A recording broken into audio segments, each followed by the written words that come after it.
Hello guys, आवाज़ आ रही है मेरी? हेलो। Yes, sir. ओके। देखिए, सो अभी तक सेशंस में हमने ये डिस्कस किया है।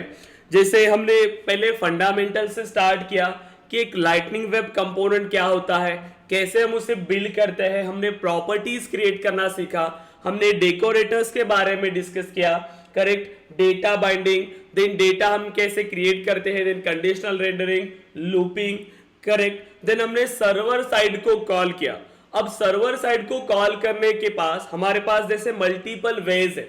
सो जैसे हमने वायर मेथड यूज किया एंड देन इंपरेटिव। सो हमने वायर मींस जैसे प्रॉपर्टी को हमने वायर किया एंड फंक्शन को हमने वायर किया।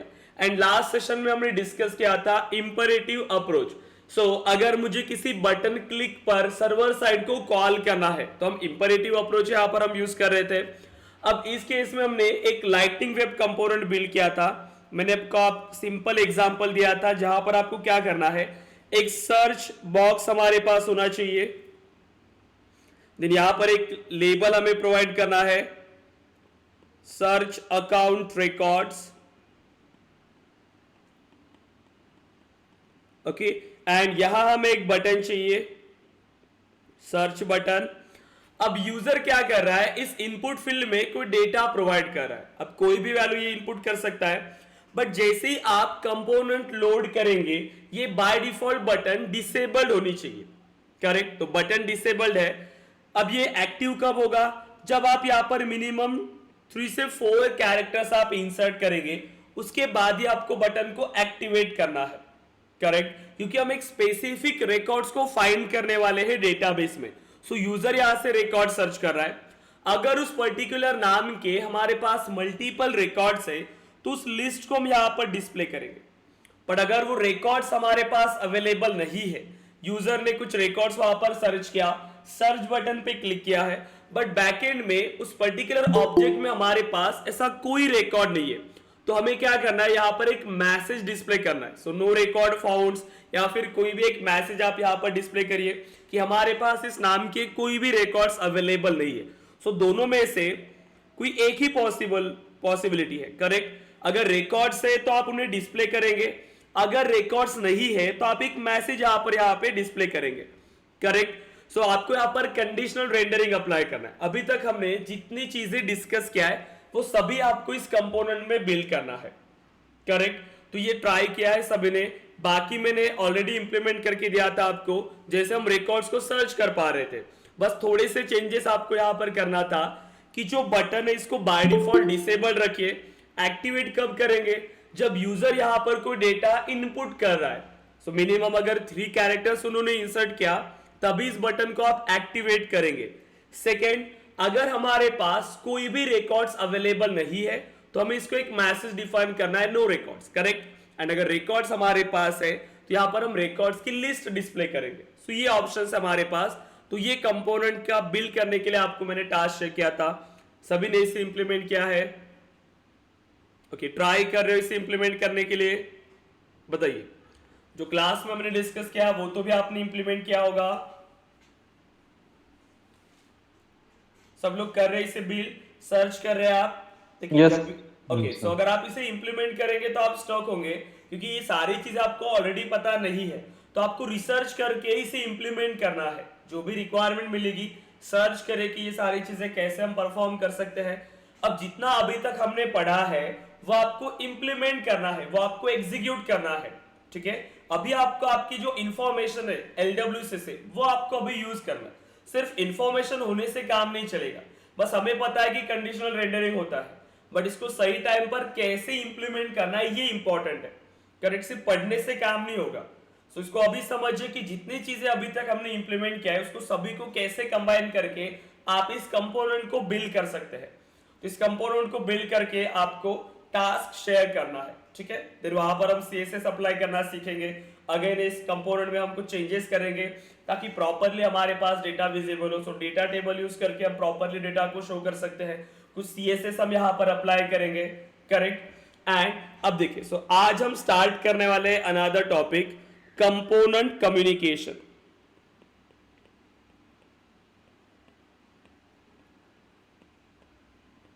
ओके, अब देखिए कंपोनेंट कम्युनिकेशन का मीनिंग क्या है। अब जैसे आप लाइटनिंग वेब कंपोनेंट्स बिल्ड कर रहे हैं, अब मल्टीपल कंपोनेंट्स हमने बिल्ड किया, अब हमारी रिक्वायरमेंट है, सपोज करिए ये एक पेज होता है, सपोज करिए कि आपने एक लाइटनिंग पेज यहां पर बिल्ड किया। अब एक पेज पे आप मल्टीपल कंपोनेंट्स ऐड कर सकते हैं, तो ये एक इंडिविजुअल कंपोनेंट है, ये हमने कुछ अनदर इंडिविजुअल कंपोनेंट ऐड किया, साइड बार में कुछ कंपोनेंट्स है, करेक्ट। सो एक कंपोनेंट आपने ऐसे मल्टीपल कंपोनेंट्स क्रिएट करके एक पेज में ऐड किया है, बट अब ये जो कंपोनेंट्स है इसको मुझे आपस में कम्युनिकेट करना है, तो यहां पर मल्टीपल टाइप्स के कम्युनिकेशंस होते हैं। देखिए एक कंपोनेंट के अंदर जैसे मैंने ये कंपोनेंट बिल्ड किया, मुझे यहीं पर एक अनादर कंपोनेंट को कॉल करना है, तो एक कंपोनेंट के अंदर आप अनादर कंपोनेंट को कॉल कर रहे हो, मतलब दो डिफरेंट कंपोनेंट है, दोनों को हमने कंबाइन किया है। जैसे एक मेथड है हमारे पास m1 मेथड, और m1 मेथड अपना कोड एग्जीक्यूट करने के बाद अनादर मेथड को कॉल करिए m2 मेथड को। सो एक ही डिबग स्टेटमेंट्स में ये दोनों मेथड्स एग्जीक्यूट हो रही है, m1 मेथड भी एग्जीक्यूट होगा एंड m2 मेथड भी एग्जीक्यूट होगा, करेक्ट। सो जैसे कोड आपका रन होता है तो यहाँ पे लाइन बाय लाइन आपका कोड एग्जीक्यूट होगा, देन m2 को कॉल करेगा, करेक्ट। सो एक कंपोनेंट में आप अनदर कंपोनेंट को कॉल कर सकते हैं, जिसको हम कहते हैं पेरेंट चाइल्ड कम्युनिकेशन। सो जो कॉल कर रहा है उसे हम कहेंगे पेरेंट, जिसे हम कॉल कर रहे हैं वो होता है आपका चाइल्ड कंपोनेंट। सो एक कम्युनिकेशन हो आपका पेरेंट टू चाइल्ड कम्युनिकेशन, जो एक दूसरे के साथ यहां पर हमने बिल्ड किया है। अगेन फिर चाइल्ड टू पेरेंट कम्युनिकेशन भी हम परफॉर्म कर सकते हैं। सो जैसे अगर हमें डेटा पास करना है, हम सिर्फ इसको कॉल नहीं कर रहे, जैसे पेरेंट से अगर आप चाइल्ड कंपोनेंट को कॉल करेंगे, सो पेरेंट इसमें कुछ डेटा पास कर रहा है। अब अगेन हमारी रिक्वायरमेंट हो सकती है कि चाइल्ड कंपोनेंट से कुछ डेटा आपको पेरेंट कंपोनेंट को पास करना है, so child to parent communication. Again अगर हमारे पास कोई इंडिविजुअल कंपोनेंट्स है जो डायरेक्टली रिलेटेड नहीं है, बट वहां पर भी हमें कुछ कम्युनिकेशन परफॉर्म करना है, सो आप ऐसे कम्युनिकेशन यहां पर परफॉर्म कर सकते हैं जो रिलेटेड कंपोनेंट्स नहीं है, फिर भी आप कम्युनिकेशन परफॉर्म कर सकते हैं, आप यहां पर डेटा शेयर कर सकते हैं। सो अनरिलेटेड कंपोनेंट्स को भी हम यहां पर कम्युनिकेट करा सकते हैं, करेक्ट। तो ये सारी चीजें हम यहां पर डिस्कस करने वाले हैं ये कंपोनेंट कम्युनिकेशन पार्ट में। सो वन बाय वन हम सारी चीजें यहां पर डिस्कस करेंगे। अब सिंपल देखिए, अभी हमने सपोज करें कि एक कंपोनेंट बिल्ड किया, सो दो इंडिविजुअल कंपोनेंट्स है, तो ये है कंपोनेंट 1 एंड अनदर हमने कंपोनेंट बिल्ड किया जिसको हमने नाम दिया कंपोनेंट 2। ओके, अब कंपोनेंट 1 में जो कोड हमें चाहिए था वो सारी चीजें हमने यहां पर इंप्लीमेंट किया, हमें कुछ हेडिंग्स चाहिए थी। सो कंपोनेंट 1 हमने यहां पर कुछ बटन्स क्रिएट किया, करेक्ट। अब नेक्स्ट हमें क्या चाहिए कि हमने अनदर एक कंपोनेंट बिल्ड किया जो है कंपोनेंट 2। अब कोई भी आप यहां पर कंटेंट ऐड कर सकते हैं। सो कंपोनेंट 2 सिर्फ हेडिंग मैंने यहां पर प्रोवाइड किया है। अब ये सेम कंपोनेंट 2 को हमें कॉल करना है इस कंपोनेंट 1 से, मतलब आप क्या करेंगे, सिर्फ कंपोनेंट 1 को आप कॉल कर रहे हैं, बट कंपोनेंट 1 में जो कोड एग्जीक्यूट हो रहा है वो सभी कोड एग्जीक्यूट होके ये अनदर कंपोनेंट को कॉल कर रहा है, मींस सेकंड कंपोनेंट का भी कोड हमें विजिबल होगा। सो एक कंपोनेंट के थ्रू आप अनदर कंपोनेंट को कॉल कर रहे हैं। सो डायरेक्टली अगर आपको इस कंपोनेंट को एक्सेस करना है तो सिंपली आप क्या करेंगे, सिर्फ कंपोनेंट 1 को एक्सेस करेंगे, और कंपोनेंट 1 देन किसे कॉल कर रहा है, कंपोनेंट 2 को कॉल कर रहा है। तो इसी को हम कह सकते हैं यहां पर parent to child component. Okay, so suppose करिए, सो जो कॉल कर रहा है, सो कॉल कौन कर रहा है इस केस में, कंपोनेंट 1, तो ये है हमारा पेरेंट कंपोनेंट। अब जिसे हम कॉल कर रहे हैं तो वो हुआ आपका चाइल्ड कंपोनेंट, तो आप सिंपली से कॉल कर सकते हैं। देन अगर हमें डेटा पास करना है तो आप डेटा पास कर सकते हैं, हमें अगर कुछ प्रॉपर्टीज को एक्सेस करना है तो कंप्लीटली आप उस प्रॉपर्टी में से डेटा यहां पर पास कर सकते हैं पेरेंट कंपोनेंट से, करेक्ट। सो हम यहां पर इसे पहले कंपोनेंट्स बिल्ड करेंगे, कॉल करने का वे समझेंगे कि हमें इसे कॉल कैसे करना है, करेक्ट। देखिए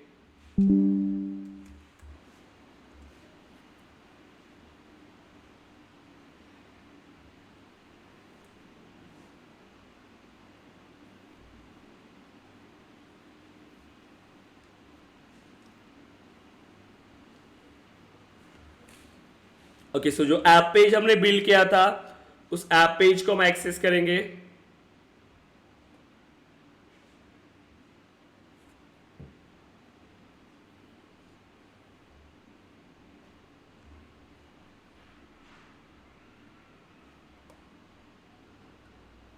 ओके, सो हमें यहां पर कुछ कंपोनेंट्स बिल्ड करना है। अब जैसे ही हमारे पास कंपोनेंट्स है जो हमने कल बिल्ड किया था, अब हमें कम्युनिकेशन परफॉर्म करने के लिए अनदर कंपोनेंट्स यहां पर बिल्ड करना है।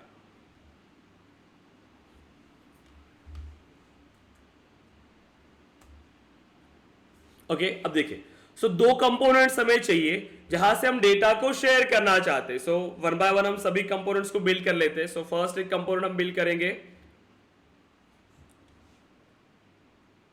सो जैसे आइडेंटिफाई करने के लिए हम नाम देते हैं पेरेंट कंपोनेंट। ठीक है, सो पेरेंट कंपोनेंट और अनदर कंपोनेंट हम बिल्ड करते हैं as a child component.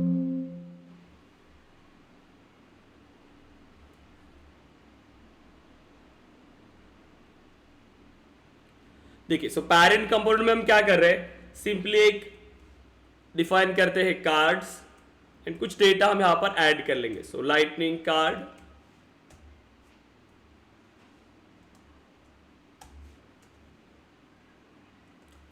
Title, parent component and simply कुछ हेडिंग यहां पर ऐड कर लेंगे। So this is parent component. Okay, अब हमें एक सिंपली क्या करना है, अभी अनदर कंपोनेंट को कॉल करना है। एक सेम कंपोनेंट है हमारे पास, तो एक न्यू कंपोनेंट हम बिल्ड कर लेते हैं। सो चाइल्ड कंपोनेंट। सो अगेन, सो अगर कार्ड क्रिएट करना है, सो कार्ड क्रिएट कर लेते हैं। So lightning card,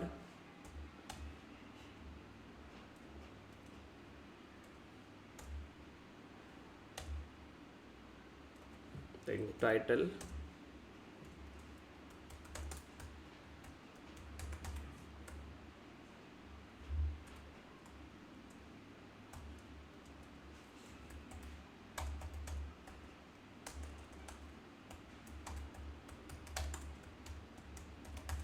okay. अब देखिए, हमारे पास दो कंपोनेंट्स है। हमने एक पेरेंट कंपोनेंट बिल्ड किया और एक चाइल्ड कंपोनेंट। इस नाम से हमने दो कंपोनेंट्स बिल्ड किए। अब दोनों इंडिविजुअल कंपोनेंट्स है। अभी तक हमने किसी भी कंपोनेंट को कॉल नहीं किया है। सिंपली एक पेरेंट नाम का एक कंपोनेंट हमने बिल्ड किया और सेकेंड चाइल्ड नाम का। अब हम ये चाहते हैं कि इस पेरेंट कंपोनेंट में हम इस अनदर कंपोनेंट को कॉल करें, तो जिसको हमने नाम दिया है चाइल्ड कंपोनेंट। करेक्ट। तो यहां पर देखिए, कॉल करने के लिए हमें कुछ वे यहां पर फॉलो करना होता है, कुछ सिंटैक्स हमें यहां पर फॉलो करना होता है। करेक्ट। सो कोडिंग कन्वेंशन, जो नेमिंग कन्वेंशन हमें यहां पर परफॉर्म करना है। देखिए, तो यहां तक हम चाहते हैं कि ये कंप्लीटली वर्क करेगा। H1 के बाद हम अनदर कंपोनेंट को कॉल करना चाहते हैं। अब देखिए, जिस कंपोनेंट को आप कॉल करने वाले, तो सेम सिंटैक्स हमें फॉलो करना है। सो सी हाइफन, अब जो कंपोनेंट नेम हमने प्रोवाइड किया है, सो आप कॉल किसे करना चाहते हैं, चाइल्ड कंपोनेंट। तो यहां पर हमें देखिए कैसे नाम प्रोवाइड करना होता है। जैसे अब ये कंपोनेंट नेम स्टार्ट हो रहा है, सो स्मॉल लेटर से स्टार्ट हुआ, सो चाइल्ड। देन अब जैसे न्यू वर्ड यहां पर आता है, तो ये कैपिटल लेटर से स्टार्ट हो रहा है। तो जहां से ये कैपिटल लेटर से स्टार्ट होगा, तो उसको हमें सेपरेट करना है अगेन हाइफन से। एंड जब पेरेंट ये जो स्टार्ट हो रहा था कैपिटल लेटर से, अगेन इसको चेंज करें एज अ स्मॉल लेटर। ठीक है, सो चाइल्ड कंपोनेंट। ओके, तो इस वजह से हमें इस कंपोनेंट को कॉल करना है। एक पर्टिकुलर केस है जो हमें फाइंड करना है, जिसको हम कहते हैं केबाब केस। करेक्ट। सो इससे स्टार्ट होगा ये हमेशा स्मॉल लेटर से। अगेन जितने भी कैपिटल लेटर्स आएंगे, तो उसको सेपरेट करने के लिए हमें यहां पर हाइफन अप्लाई करना है। एंड अगेन सभी वर्ड स्टार्ट होंगे स्मॉल लेटर से। करेक्ट। तो हमने यहां पर क्या किया है, एक चाइल्ड कंपोनेंट नाम के कंपोनेंट को हमने यहां पर रेफर किया। अब सेम जैसे हमारा कोड एग्जीक्यूट होता है, सो पेरेंट कंपोनेंट को अगर हम कॉल कर रहे हैं, सो पेरेंट कंपोनेंट जितना भी कोड है वो एग्जीक्यूट होगा। एंड अगेन यहां पर कॉल कर रहे हैं हम चाइल्ड कंपोनेंट को। करेक्ट। अब जो जैसे ये इंडिविजुअल कंपोनेंट्स है, ठीक है, अब ये दोनों हमारे पास इंडिविजुअल कंपोनेंट्स है। अब हम क्या करना चाहते हैं कि इस पेरेंट कंपोनेंट को यहां पर हमने कॉल किया पेरेंट कंपोनेंट से चाइल्ड कंपोनेंट को। सो चाइल्ड कंपोनेंट में जितना भी कोड था, अब यहां पर सिर्फ हमने एक ही हेडिंग डिफाइन किया है और यहां से हम इसको कॉल कर रहे हैं, तो जितना भी डेटा हमारे पास सेकेंड कंपोनेंट में वो यहां पर डिस्प्ले होने लगेगा। सो ये हेडिंग यहां पर डिफाइन करेगा कंपोनेंट 2। अब आप अगर इस कंपोनेंट को यूज करें तो भी आप इसको इंडिविजुअली यूज कर सकते हैं, बट अगर आप कंपोनेंट 1 को एक्सेस कर रहे हैं तो आप दोनों कंपोनेंट को एक्सेस करें। आप कॉल करें कंपोनेंट 1 को एंड कंपोनेंट 1 कॉल कर रहा है अनदर कंपोनेंट जो है कंपोनेंट 2। तो आप चाहे तो इसे कॉन्फ़िगर करिए इस फाइल को या फिर मत करिए। हम अगर डायरेक्टली एक्सेस करना चाहते हैं कंपोनेंट 1 को तो ये डायरेक्टली आपके कंपोनेंट 2 को कॉल ही कर रहा है। सो सपोज करिए कि हमें सिर्फ कंपोनेंट 1 को एक्सेस करना है, मतलब किसी पेज में ऐड करना है, तो आपको सिर्फ इसी कंपोनेंट की कॉन्फ़िगरेशन फाइल में चेंजेस करना है। So true parent component and again so targets, and targets में भी इंडिविजुअल टारगेट को डिफाइन करना है लाइटनिंग ऐप पेज। तो हमने सिर्फ पेरेंट कंपोनेंट को कॉन्फ़िगर किया है क्योंकि हम डायरेक्टली इस चाइल्ड कंपोनेंट को कॉल नहीं करना चाहते। चाइल्ड कंपोनेंट को कौन कॉल कर रहा है? ये पेरेंट कंपोनेंट। तो जब हम इस पेरेंट कंपोनेंट को ऐड करेंगे तब ये चाइल्ड कंपोनेंट को कॉल करेगा, बट ये कोड हमारा डिप्लॉय होना चाहिए, करेक्ट। अगर वो ब्राउजर पे है, मींस वहां सेल्सफोर्स में उन्हें डिप्लॉय किया है, तभी उसको हम कॉल कर सकते हैं। सो कोड हमें दोनों को डिप्लॉय करना होगा। सो चाइल्ड कंपोनेंट को भी हमें डिप्लॉय करना है एंड पेरेंट कंपोनेंट को भी। सो चाइल्ड को भी डिप्लॉय करिए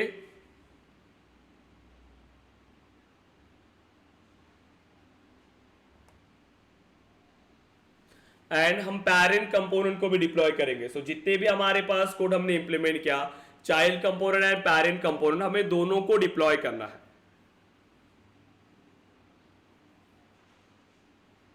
okay, so then so refresh, हमने सिर्फ पेरेंट कंपोनेंट को कॉन्फ़िगर किया था।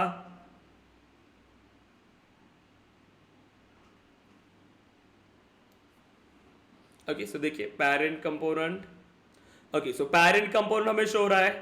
सो इसे ऐड करिए पेरेंट कंपोनेंट को एंड देन से हमने सिर्फ चाइल्ड कंपोनेंट को डिप्लॉय किया है, हमने उसको कॉन्फ़िगर भी नहीं किया और हम डायरेक्टली उसको कॉल नहीं कर रहे। बट देखिए जैसे ही हमने पेरेंट कंपोनेंट का कोड एग्जीक्यूट किया, अब पेरेंट में ही हम किसे कॉल कर रहे हैं? चाइल्ड कंपोनेंट को। देखिए ये चाइल्ड कंपोनेंट का भी कोड एग्जीक्यूट हो रहा है। यहां तक ले रहे हैं आपकी रेफर कैसे करना होता है एक कंपोनेंट से अनदर कंपोनेंट को, जो यहां पर नेमिंग कन्वेंशन हमें फॉलो करना है, ये इंपॉर्टेंट है। यहां तक ले रहे हैं आप कि सिंपल इस वे से आप यहां पर इनको एक्सेस कर सकते हैं अनदर कंपोनेंट को।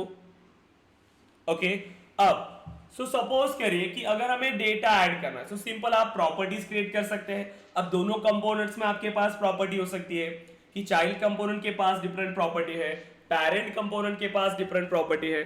सपोज करिए कि हम चाइल्ड कंपोनेंट में कुछ डेटा क्रिएट करते हैं। सो जावास्क्रिप्ट में हम कुछ यहां पर प्रॉपर्टीज डिफाइन करते हैं। सो सपोज करें मैं यहां पर डिफाइन करें, सो employee1, so Karan, then emp2, then Ramesh.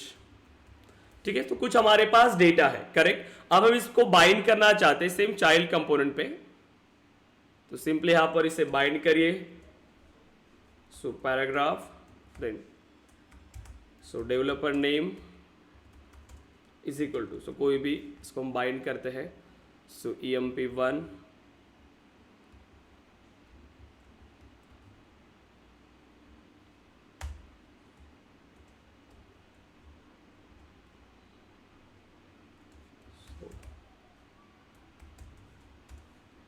Again developer, इसे हम बाइंड करते हैं सेकेंड।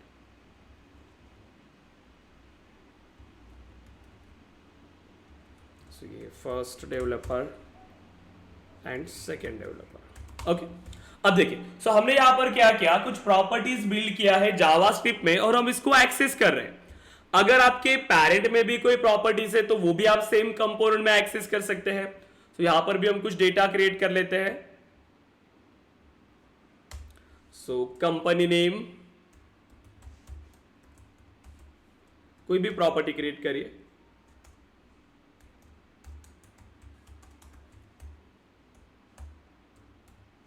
ओके, देन अब इसे बाइंड करिए।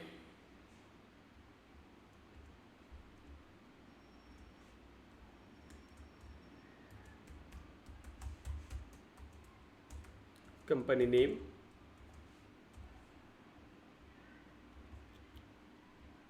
ओके देखिए अब सेम कंपोनेंट्स है, हमने यहां पर सिर्फ प्रॉपर्टीज बिल्ड किया कि पेरेंट की कुछ प्रॉपर्टीज है जो हम क्या कर रहे हैं, एक्सेस कर रहे हैं सेम पेरेंट कंपोनेंट में। अब चाइल्ड कंपोनेंट की कुछ प्रॉपर्टीज है वो हम सेम कंपोनेंट में ही एक्सेस करें, चाइल्ड कंपोनेंट में ही, करेक्ट। अब दोनों में हमने जो चेंजेस किया वो एज इट इज हमें यहां पर शो होंगे, हमने कुछ ज्यादा चेंजेस नहीं किया है, सिर्फ हमने बैकएंड में कुछ प्रॉपर्टीज क्रिएट किया और हम उस प्रॉपर्टीज को एक्सेस कर रहे हैं, करेक्ट। अब चाइल्ड कंपोनेंट में हमने चेंजेस किया है तो चाइल्ड कंपोनेंट को भी हमें डिप्लॉय करना होगा एंड पेरेंट कंपोनेंट को भी, ओके। एंड देन अब अगेन इसको रिफ्रेश करिए,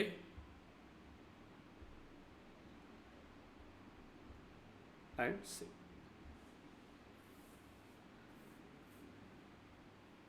करेक्ट। अब देखिए सो पेरेंट कंपोनेंट में हमने डिफाइन किया था कंपनी नेम, तो यहां पर ये कंपनी नेम शो हो रहा है। देन यहां हमने दो प्रॉपर्टीज क्रिएट किया था डेवलपर नेम्स के लिए, तो यहां पर ये डेवलपर्स के नाम शो कर रहा है, करेक्ट। अब हमें क्या चाहिए कि हमें कुछ डेटा पास करना है, मतलब चाइल्ड कंपोनेंट में कुछ प्रॉपर्टी रहेगी बट डेटा हम कहां से पास करेंगे, पेरेंट कंपोनेंट से हमें डेटा पास करना है। अब देखिए सो अभी अगर हम कोई प्रॉपर्टी यहां से बिल्ड करें तो ये चाइल्ड कंपोनेंट है, अब हमें यहां पर डेटा को एक्सेस करना है। हम चाहते हैं कि यहां पर एक प्रॉपर्टी हो, जैसे हम एक प्रॉपर्टी क्रिएट करें प्रोजेक्ट नेम, और प्रोजेक्ट नेम में हमने कोई भी वैल्यू होल्ड नहीं किया, करेक्ट, बस एक प्रॉपर्टी बिल्ड करके रखा। एंड अब इस चाइल्ड कंपोनेंट में हम इसे बिल्ड करना चाहते हैं, तो यहां पर इसे प्रिंट करिए, सो प्रोजेक्ट नेम। अभी हमारे पास उस प्रॉपर्टी में कोई भी डेटा नहीं है, तो हमें क्या रिटर्न करेगा ये, बताइए। अगर आप इसे एग्जीक्यूट करेंगे तो क्या ये हमें कोई वैल्यू रिटर्न करेगा, प्रोजेक्ट नेम, करेक्ट, क्योंकि यहां पर एक ब्लैंक वैल्यू है, हमने सिर्फ इसको इंप्लीमेंट किया हुआ है, सिर्फ डिफाइन किया, कोई भी वैल्यू हमने यहां पर होल्ड नहीं किया है, तो ये हमें ब्लैंक वैल्यू रिटर्न करेगा। बट हम ये चाहते हैं कि जब ये पेरेंट कंपोनेंट इस चाइल्ड कंपोनेंट को कॉल कर रहा है तब हमें इसमें डेटा पास करना है। देखिए सिंपल, हम यहां पर अगर हमें चाइल्ड की कुछ प्रॉपर्टीज को एक्सेस करना है तो जब आप इस कंपोनेंट को कॉल कर रहे हैं, जैसे हमने पेरेंट से इस चाइल्ड कंपोनेंट को कॉल किया, तो जब आप पेरेंट से चाइल्ड कंपोनेंट को कॉल करेंगे तभी आप इनकी प्रॉपर्टीज को भी एक्सेस कर सकते हैं। जैसे अभी हमने एक प्रॉपर्टी बिल्ड किया, यहां पर देखिए, सो प्रोजेक्ट नेम, तो अगर मुझे प्रोजेक्ट नेम प्रोवाइड करना है पेरेंट से तो मैं सिंपली यहां पर देखिए इस प्रॉपर्टी को एक्सेस कर सकते हैं। देखिए अब एक्सेस कैसे करना है, यहां पर भी सेम नेमिंग कन्वेंशन फॉलो करना है, यहां पर भी हमें केवल केस फॉलो करना है। तो जैसे जो प्रॉपर्टीज हमारे पास है, देखिए तो जो प्रॉपर्टी हमने यहां पर बिल्ड किया अगेन, सो प्रोजेक्ट नेम, अब यहां पर भी हमें सेम कन्वेंशन फॉलो करना है। सो ये स्मॉल लेटर से स्टार्ट होगा, अब जहां से न्यू वर्ड स्टार्ट हो रहा है तो इसको सेपरेट करेंगे हाइफन से और स्मॉल लेटर सी से स्टार्ट कर देंगे।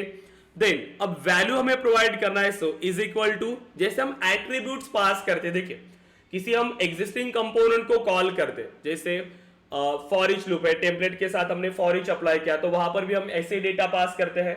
सेम वैसे ही हमें क्या करना है, जो डेटा हम पास करते हैं तो जो चाइल्ड कंपोनेंट में जो प्रॉपर्टीज है वो हम एक्सेस कर पाएंगे। अगर मुझे यहां पर कोई वैल्यू चाहिए तो मैं हार्ड कोडेड वैल्यू फिलहाल के लिए पास कर रहा हूं, सो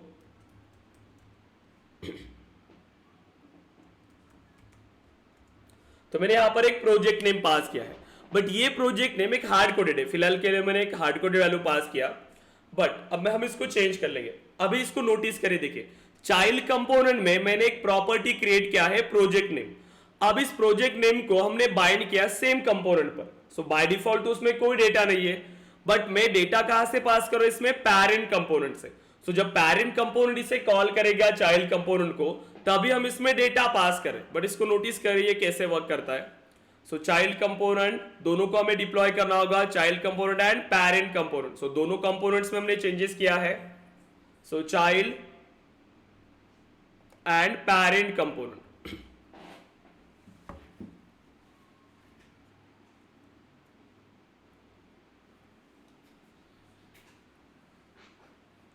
ओके, अब देखिए, तो इसे सेव करिए एंड चेक करिए कि जो डेटा हमने पास किया है पेरेंट से, क्या वो चाइल्ड पर अफेक्ट करेगा या फिर नहीं। देखिए, सो प्रोजेक्ट नेम यहां पर ब्लैंक वैल्यू हमें रिटर्न कर रहा है। हमने वैल्यू को एक्सेस किया, पेरेंट से हमने डेटा यहां पर पास किया, बट क्यों ये वैल्यू यहां पर रिफ्लेक्ट नहीं कर रहा है पेरेंट कंपोनेंट से, बताइए क्या रीजन हो सकता है। क्या रीजन हो सकता है। हमने डेटा पास किया है पेरेंट कंपोनेंट से, करेक्ट, और चाइल्ड कंपोनेंट में हमने एक प्रॉपर्टी बिल्ड किया है। अब उस प्रॉपर्टी में हम डेटा पास कर रहे हैं पेरेंट कंपोनेंट से, बट वो डेटा यहां पर शो नहीं हो रहा है। क्या रीजन होगा इसका। ग्लोबल नहीं है सर एक्सेस। करेक्ट, मतलब एक्सेस यहां पर प्रॉब्लम हो सकता है। अब जैसे आपके पास दो मेथड्स है, सो M1 मेथड हमने क्रिएट किया एंड अब इस M1 मेथड को आप कॉल कर रहे हैं M2 मेथड से, तो क्या हमें सभी प्रॉपर्टीज इसकी डायरेक्टली एक्सेस कर सकते हैं, बताइए। No sir. No, correct. तो अगर ये पब्लिक प्रॉपर्टी रहेगी तभी हम इसको एक्सेस कर पाएंगे, बट अगर ये प्राइवेट टाइप की प्रॉपर्टी तो हम इसको एक्सेस नहीं कर सकते, करेक्ट। तो अभी हम क्या करें, अगेन एक कंपोनेंट से आप अनदर कंपोनेंट की प्रॉपर्टी एक्सेस करना चाहते हैं, तो उस केस के लिए अगर मुझे किसी प्रॉपर्टी को एक्सेस करना है तो वो प्रॉपर्टी किस टाइप की होनी चाहिए।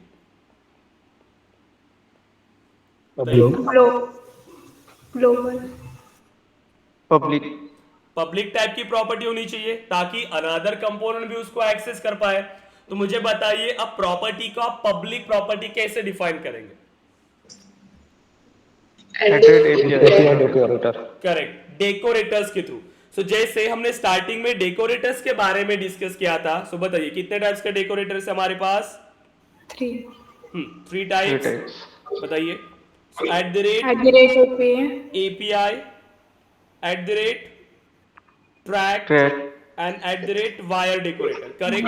अब तो हमने उसी टाइम डिस्कस किया था कि API decorator, track decorator and wire decorator. So API decorator क्यों यूज होता है, एक पब्लिक रिएक्टिव प्रॉपर्टी क्रिएट करने के लिए। तो ये कैसे डिफाइन करता है, एक public reactive property, okay. Then track एक प्राइवेट रिएक्टिव प्रॉपर्टी बिल्ड करता है, so private reactive property. And wire तो हमने यूज ही किया है, सो वायर क्या होता है, सेल्सियस का डेटा रीड करने के लिए, जैसे अगर हमें सर्वर साइड को कॉल करना है तब हम वायर डेकोरेटर यूज कर रहे हैं। सो इस केस में अभी हमें जो प्रॉपर्टी हमने बिल्ड किया है चाइल्ड कंपोनेंट में, वो किस टाइप से डेकोरेटर करना होगा, हमें कौन सा डेकोरेटर यूज करना होगा, API डेकोरेटर, करेक्ट। तो सिंपली आप यहां पर मेंशन करिए, सो जो हमने कंपोनेंट बिल्ड किया है, अब इस कंपोनेंट को हमें as a public reactive property build करना है, so at the rate API। तो सिंपली हमने यहां पर एक डेकोरेटर यूज किया है, API डेकोरेटर।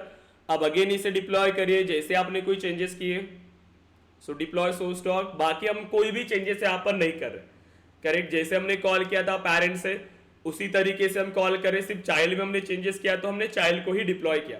पेरेंट हमने एज इट इज रखा है, जैसे हमने कॉल किया था सेम वैसे ही। अब अगेन इसको चेक करिए, सो देन अगेन सेव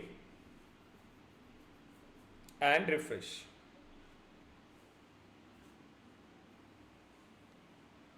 देखिए अब जैसे ही हमने उसको as a public reactive property build किया, देखिए जो वैल्यू हमने पास किया था पेरेंट कंपोनेंट से, अब ये यहां पर रिफ्लेक्ट कर रहा है। क्लियर है यहां तक, आप बताइए। अभी सब लोग क्लियर है कि कैसे हमने पेरेंट से चाइल्ड कंपोनेंट में डेटा पास किया है, जो प्रॉपर्टीज हमारे चाइल्ड कंपोनेंट में हमने डिफाइन किया था, अब उस प्रॉपर्टी में हमने डेटा पास किया है पेरेंट कंपोनेंट से। यहां तक क्लियर है आप, ये सॉल्व प्लीज आंसर करिए। Yes sir. ओके, अब देखिए, अब जो डेटा हमने यहां पर अभी पास किया है, वैसे ही अगर आपको कंपोनेंट बिल्ड करना है, अब चाहे आप एक ही प्रॉपर्टी आपने यहां पर डिफाइन किया, अब आपके पास मल्टीपल प्रॉपर्टीज हो सकती है। जैसे चाइल्ड कंपोनेंट में ये सभी में डेटा मुझे पेरेंट कंपोनेंट से ही पास करना है, तो सिंपली जब आप यहां पर इसको कॉल करेंगे तो अगेन अनदर प्रॉपर्टी मेंशन करिए, उसमें भी डेटा पास करिए। ये इसी वजह से यहाँ पर अभी वर्क होगा, करेक्ट। बट ये हमने एक हार्ड कोडेड वैल्यू पास किया, मुझे यहाँ पर हार्ड कोडेड वैल्यू नहीं चाहिए। सो मैं क्या करता हूँ, यहाँ पर हमने एक अनदर प्रॉपर्टी क्रिएट करना है ताकि हम बैकएंड से भी अगर इसको एक्सेस कर रहे हैं तो अगर हमारे पास कोई वैल्यू है, सो प्रोजेक्ट नाम से हमने एक प्रॉपर्टी बिल्ड किया और यहाँ पर हम इस डेटा को होल्ड कर रहे हैं, सो SF1, करेक्ट। सो इस प्रोजेक्ट को हम यहाँ पर देन बाइंड कर सकते हैं, ओके। तो ये स्टैटिक वैल्यू हम यहाँ पर पास करेंगे। सो कोई भी हार्ड कोडेड डेटा नहीं है। सो अगर हो सकता है कि हमारे पास ऐसी नीड है कि पेरेंट कंपोनेंट पहले सर्वर साइड को कॉल कर रहा है, सर्वर से हमारे पास ये डेटा आ रहा है कि किस प्रोजेक्ट पर आप काम कर रहे हैं, और ये सेम डेटा देन आप पास करें किसे, चाइल्ड कंपोनेंट के पास, करेक्ट। तो इस वजह से आप इस डेटा को बाइंड कर सकते हैं। अगर हमारे पास कोई अनदर प्रॉपर्टी है, जैसे ये एम्प्लॉय2 का भी डेटा हमें बाइंड करना है, तो वो भी आप यहां पर डिफाइन कर सकते हैं, करेक्ट। सो प्रॉपरली जैसे नेमिंग कन्वेंशंस आपको सिर्फ यहां पर फॉलो करना है। अब जो प्रॉपर्टी हमने बिल्ड किया, सो हमें यहां पर इतना क्लियर हुआ कि जब आप एक चाइल्ड कंपोनेंट को कॉल करते हैं पेरेंट कंपोनेंट से, तो पर्टिकुलर सिंटैक्स हमें यहां पर फॉलो करना होता है। सो कन्वेंशन हमें फॉलो करना होगा। अब चाहे आप उस कंपोनेंट को रेफर कर रहे हैं या फिर उस कंपोनेंट की किसी प्रॉपर्टी को आपको एक्सेस करना है, एंड अगर आप अनदर कंपोनेंट की प्रॉपर्टी एक्सेस करने वाले हैं तो वो प्रॉपर्टी किस टाइप की होनी चाहिए, पब्लिक टाइप की प्रॉपर्टी वो होनी चाहिए, तभी जाके हम इसको एक्सेस कर सकते हैं, करेक्ट। अब मैं आपको एक कंपोनेंट बिल्ड करने के लिए देता हूं, सेम जो अभी तक हमने बिल्ड किया सेम वैसे ही है। करना क्या है, देखिए दो कंपोनेंट्स रहेंगे आपके पास, एक है पेरेंट कंपोनेंट और एक है चाइल्ड कंपोनेंट। अब पेरेंट कंपोनेंट में आपके पास डेटा है, बस वो डेटा सभी डेटा किसे पास करना है, चाइल्ड कंपोनेंट को। सिर्फ सर्वर को कॉल करने का काम है पेरेंट कंपोनेंट का। तो पेरेंट कंपोनेंट में जो जावास्क्रिप्ट फाइल है, तो इस जावास्क्रिप्ट फाइल में कंप्लीट डेटा आपको यहां पर एक्सेस करना है। सो यहीं पर आप क्या करेंगे, सो जो डेटा हमारे पास है जैसे account data, so account data आपको फेच करना है पेरेंट से, एंड देन फिर ये डेटा आपको पास करना है किसे, चाइल्ड कंपोनेंट पे। सो ट्रैवर्स करने का लॉजिक आपको कहां इंप्लीमेंट करना है, चाइल्ड कंपोनेंट में। तो यहां पर आप इसको ट्रैवर्स कर रहे हो, करेक्ट। सो जो डेटा आपने पेरेंट में कॉल किया, तो पेरेंट कंपोनेंट सर्वर को कॉल कर रहा है, पेरेंट कंपोनेंट ने ये डेटा लिया, देन पेरेंट कंपोनेंट क्या कर रहा है, ये सेम डेटा किसे पास कर रहा है, इस चाइल्ड कंपोनेंट को। सो बाकी देन ट्रैवर्स वाली सारी चीजें आप कहां पर कर रहे हो, आपकी चाइल्ड कंपोनेंट में। क्लियर है यहां तक आप?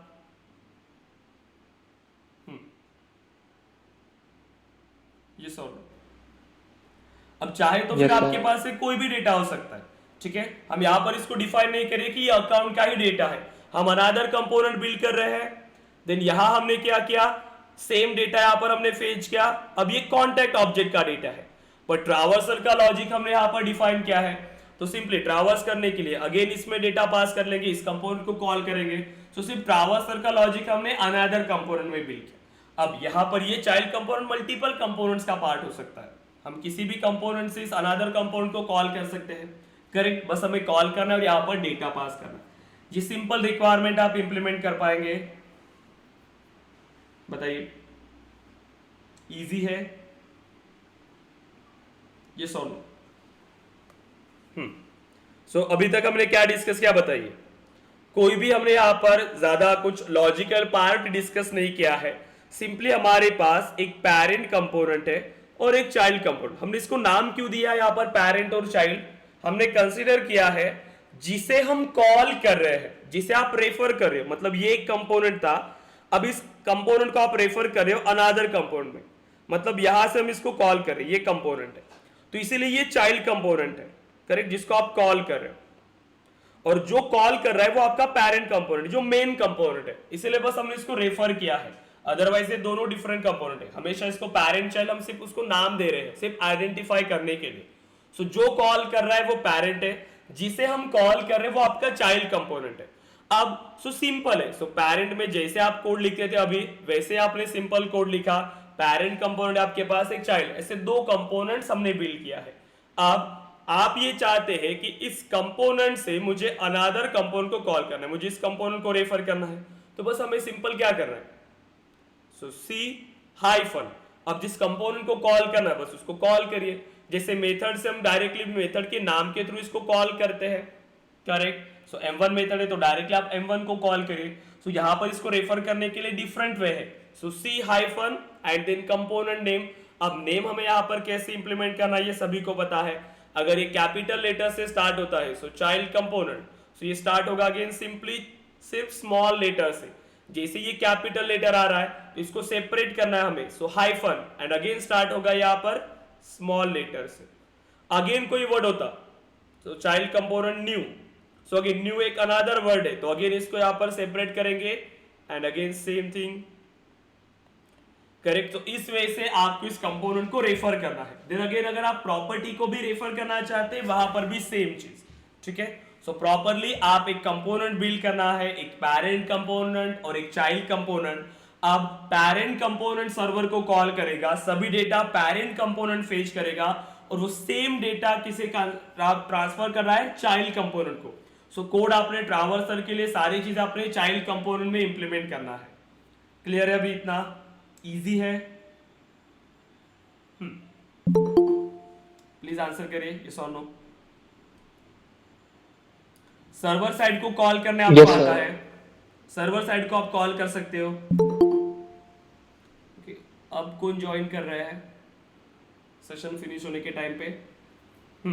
सो यहां से आप कॉल करेंगे, सभी डेटा पेरेंट कंपोनेंट में आपने फेच कर लिया. सो सर्वर को कॉल किया, सारा डेटा अभी हमारे पास बैकएंड में अवेलेबल है. सो पैरेंट में कुछ कोड मत लिखे, सिंपली बस इसको रेफर करिए. So C colon and then child component. और जितनी प्रॉपर्टीज हमें चाहिए, जैसे यहाँ पर कोई बुलियन टाइप की भी प्रॉपर्टी है या फिर कोई भी डेटा, वो सभी डेटा बस इसको पास करिए अभी. ठीक है. और बस इसको ट्रावर्स करिए. तो यहाँ पर जितना भी ट्रावर्सल का कोड रहेगा वो सभी आपके चाइल्ड कंपोनेंट के पास है. सो टेम्पलेट देन फॉर ईच, तो सभी डेटा कहाँ पर है आपके चाइल्ड कंपोनेंट. इसको ट्राई करिए एग्जीक्यूट करने के लिए और कोड शेयर करिए ग्रुप पे. अगर आपने कुछ कोड इंप्लीमेंट किया तो उसको वेरीफाई करना भी जरूरी है कि आपने इसको करेक्टली इंप्लीमेंट किया है या फिर नहीं. सो ग्रुप पर कोड शेयर करिए या फिर मुझे पर्सनली कोड शेयर करिए, बट कोड को वेरीफाई करना जरूरी है. ठीक है. जैसे आप ट्रिगर्स भी इंप्लीमेंट करो, ट्रिगर्स में सबसे ज्यादा बेस्ट प्रैक्टिसेस बहुत इंपॉर्टेंट है. करेक्ट. जैसे बल्किफाइड ट्रिगर है.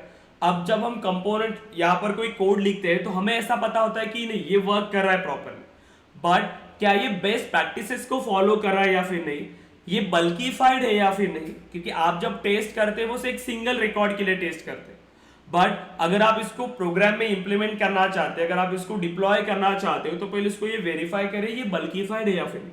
क्योंकि ये मल्टीपल रिकॉर्ड्स को भी ये सपोर्ट होना चाहिए. करेक्ट. तो ये सभी बेस्ट प्रैक्टिसेस इंडस्ट्री में इंपॉर्टेंट है. करेक्ट. सो जो भी आपको रिक्वायरमेंट मिलती है तो पहले रिक्वायरमेंट को समझिए, उसको इंप्लीमेंट करिए. करेक्ट. सो जो कुछ स्टेप्स हमें फॉलो करना होता है ये सभी को पता है. जो स्टेप्स आपको मिलता है, जैसे अगर आपको कोई रिक्वायरमेंट मिलती है तो क्या क्या करना चाहिए हमें.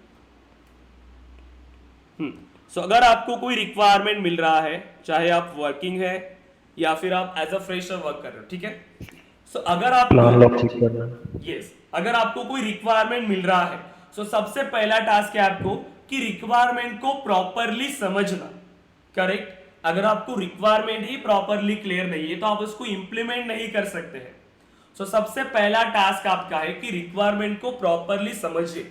सो फर्स्ट अंडरस्टैंड द रिक्वायरमेंट.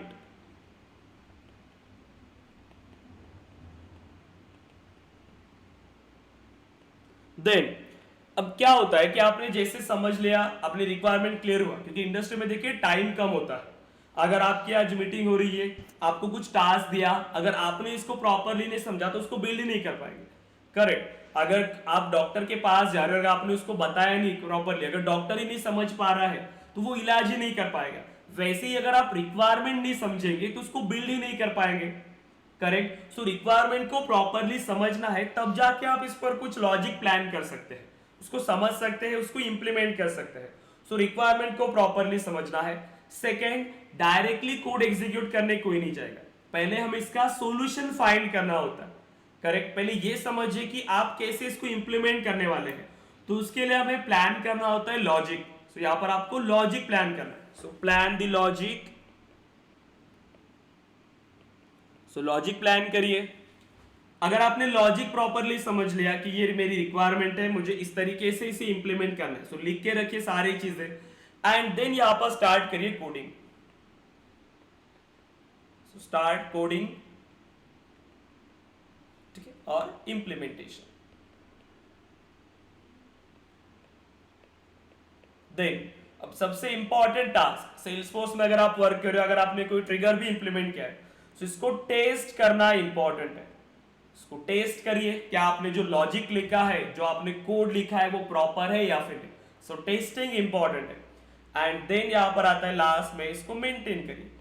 सो जैसे आप यहाँ पर गिट और गिटहब यूज कर रहे हो या फिर आप यहाँ पर डिप्लॉय कर रहे हो, ये सारी चीजें इंपॉर्टेंट है, करेक्ट। सो इस 5 स्टेप्स में आपको यहाँ पर वर्क करना है जब भी आपको कोई रिक्वायरमेंट मिलती है, करेक्ट। क्योंकि क्या होता है, जैसे अगर हमने प्रॉपरली रिक्वायरमेंट कोई नहीं समझा तो इसको इंप्लीमेंट ही नहीं कर सकते। अगर आपने प्रॉपरली लॉजिक प्लान ही नहीं किया तो इसको स्टार्ट ही नहीं कर सकते। सो इसीलिए प्रॉपरली इसे फॉलो करना जरूरी होता है। और कोड जब भी आप कुछ न्यू चीजें इंप्लीमेंट कर रहे हो, ये मैक्सिमम टाइम होता है एज अ फ्रेशर, आप जब कोड इंप्लीमेंट कर रहे हो तो जितना आपने इंप्लीमेंट किया है पहले उतना ही चेक करिए, क्या कोड वहां तक एग्जीक्यूट हो रहा है या फिर नहीं। आप एक बार में ही कंप्लीट लॉजिक लिख देते हैं, कंप्लीट लॉजिक, और उसके बाद उसको टेस्ट कर रहे हो, मतलब आप उसको रन कर रहे हो, तो फिर जब एरर्स आते हैं तो आपको ये नहीं समझ रहा है कि एरर्स कहाँ है, ये क्यों एग्जीक्यूट नहीं हो रहा है। सो जैसे आपने यहाँ पर प्लान किया वैसे समझिए कि यहाँ तक मेरे पास डेटा आ रहा है या फिर नहीं। जो मैंने सेट क्रिएट किया, सेट में मैं अकाउंट की आईडी होल्ड कर रहा हूँ, तो चेक करें कि क्या मेरे पास उसी अकाउंट की आईडीज आ रही है या फिर नहीं, या मेरे पास कोई डिफरेंट डेटा भी आ रहा है। तो जैसे आप कोड इंप्लीमेंट कर रहे हो उसी टाइम पर इसको वेरीफाई करते जाइए। सो कोड को डिबग करना एक स्किल होती है, तो ये इंपॉर्टेंट है। एक बार ये कंसेप्ट आपके क्लियर हो जाएंगे तो सेल्सफोर्स डेवलपमेंट आपको बहुत ही ईजी लगेगा।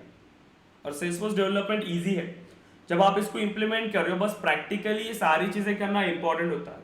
ये कंसेप्ट बस अगर एक बार आपको क्लियर हुए तो ये आप जब भी इंप्लीमेंट करेंगे ये ऑटोमेटिकली ये एग्जीक्यूट होते हैं। सो आपको कोड को डिबग करने की भी जरूरत नहीं पड़ती, उतनी आपकी प्रैक्टिस हो जाती है। बट कोडिंग एक स्किल्स, और स्किल्स को इंप्रूव करने के लिए बस एक ही ऑप्शन है, प्रैक्टिस। सो जितना प्रैक्टिस करेंगे उतनी ज्यादा चीजें आपको क्लियर होंगी और आप उसको इंप्लीमेंट कर पाएंगे, ठीक है। सो जो भी रिक्वायरमेंट आपको यहाँ पर भी मिल रही है उसे भी इंप्लीमेंट करना इंपॉर्टेंट है।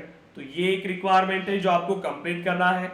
एंड सेकंड जो अभी मैंने रिक्वायरमेंट दिया ये सिंपल है, जो हमने अभी इंप्लीमेंट किया है क्लास में, वैसी एक रिक्वायरमेंट आपको यहाँ पर इंप्लीमेंट करना है। अगर आप कोड कर रहे हो तो प्लीज ग्रुप पर शेयर करें या फिर मुझे पर्सनली शेयर करें, ताकि उस कोड को आप वेरीफाई भी कर पाए कि आपने प्रॉपरली उसको इंप्लीमेंट किया है या फिर नहीं। ओके, क्लियर है सब लोग यहाँ तक? ओके, सो गाइज इतना इंप्लीमेंट करिए, देन हम कल डिस्कस करेंगे कि चाइल्ड टू पेरेंट कंपोनेंट हम कैसे कम्युनिकेट करते हैं, डेटा कैसे पास करते हैं। देन पब सब मॉडल, ये इंपॉर्टेंट है, आपको मैक्सिमम जो इंटरव्यूज में क्वेश्चंस आते हैं तो इसके बारे में भी हम डिस्कस करेंगे। ओके ओके देन, सो अगर कोई क्वेश्चन है तो पूछे, अदरवाइज आप डिस्कनेक्ट कर सकते हैं।